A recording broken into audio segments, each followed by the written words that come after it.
ओम शांति। आज की मुरली से हमने पॉइंट उठाया है, बाप ने कौन सी सूक्ष्म बातें सुनाई है जो बहुत समझने की है। तो उत्तर भी बाबा बता रहे हैं कि सतयुग अमर लोक है, वहाँ आत्मा एक चोला बदल दूसरा लेती है।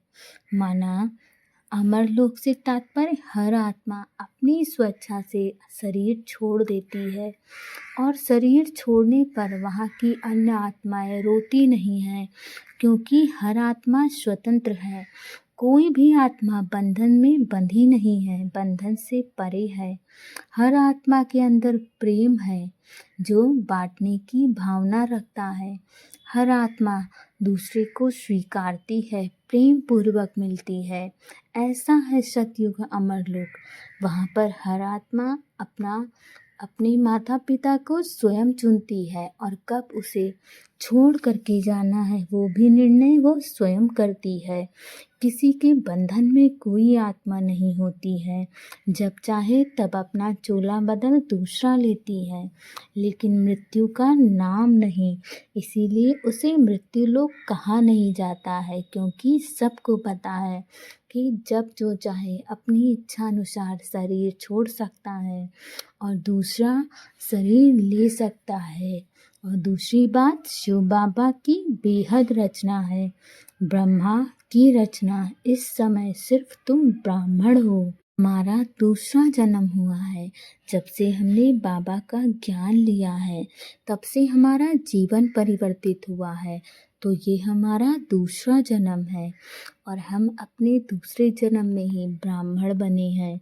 ब्राह्मण माना वो ब्राह्मण क्षत्रिय वैश्य शूद्र वाला ब्राह्मण नहीं। ब्राह्मण माना दैवी कुल की आत्मा जो पहले अपनी पढ़ाई ब्राह्मण रूप में पूरी करती है, फिर सतयुग की राजाई प्राप्त करती है, सतयुग में राजा रानी बनती है। तो ब्रह्मा की रचना, इस समय सिर्फ तुम ब्राह्मण हो। त्रिमूर्ति शिव कहेंगे, त्रिमूर्ति ब्रह्मा नहीं। यह सब बहुत सूक्ष्म बातें हैं जो बाबा ने सुनाई है। ऐसी ऐसी बातों पर विचार कर बुद्धि के लिए स्वयं ही भोजन तैयार करना है।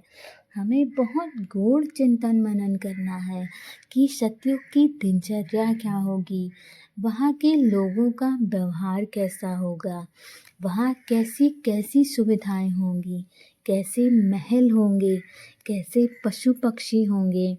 तो महल स्वर्ण के बने होंगे और हर आत्मा वहाँ लोगों की देने की भावना रखती है।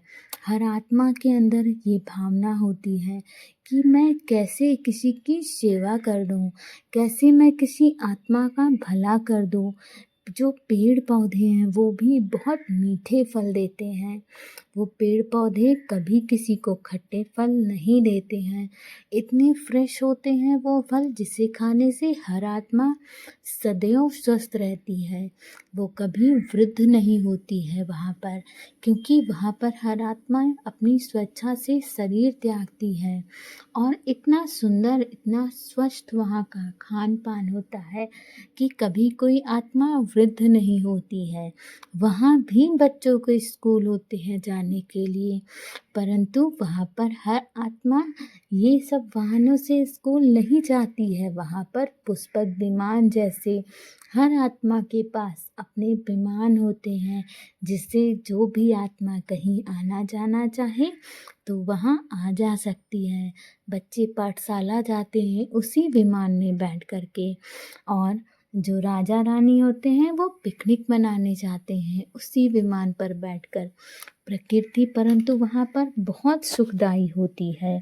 प्रकृति की अनुभूति ही अलग सी दृश्य देती है, मन को सुखी कर देती है। ऐसे दृश्य होते हैं और एक से एक पकवान बनाए जाते हैं जो बहुत ही शुद्ध और पवित्र होते हैं, जिसे खा करके शरीर में और भी ऊर्जा का अनुभव होता है और आत्मा शक्तिशाली बनती है। इतना सुंदर होता है सतयुग।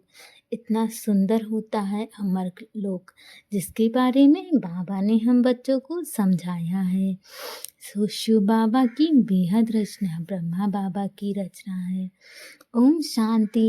यदि आपको ये वीडियो पसंद आए तो इसे लाइक शेयर और सब्सक्राइब ज़रूर करिए।